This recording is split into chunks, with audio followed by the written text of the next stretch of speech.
রাজধানীর গুলশান বনানী এলাকায় ব্যাটারি চালিত রিকশা চলাচল বন্ধের সিদ্ধান্তের পর থেকে চালকদের মধ্যে ক্ষোভের সৃষ্টি হয়েছে। এই পরিস্থিতিতে বনানী ১১ নম্বর রোড এলাকায় লাঠি দিয়ে বেশ কয়েকজনকে মারধর করার অভিযোগ উঠেছে ব্যাটারি চালিত রিকশা চালকদের বিরুদ্ধে। ব্যাটারি চালিত রিকশা চালানোর দাবিতে তাদের এই আন্দোলন বেশ কয়েকদিন ধরেই চলছে। সোমবার ২১ এপ্রিল আন্দোলন চলাকালে যারা ছবি ভিডিও ধারণ করে তাদের উপরও হামলা চালায় চালকরা। এমনকি তাদের হাত থেকে রক্ষা পাচ্ছে না সাধারণ পাইকাররাও।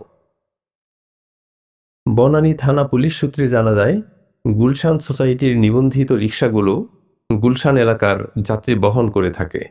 সম্প্রতি গুলশান এলাকায় ছিনতাই ও চাঁদাবাজি এবং সাথে যানজট বেড়ে গেছে, কারণ অনিবন্ধিত রিকশার চলাচল বেড়েছে। এজন্য নিবন্ধিত রিকশা ছাড়া ব্যাটারি চালিত রিকশা চলাচল বন্ধ করে দেওয়া হয়।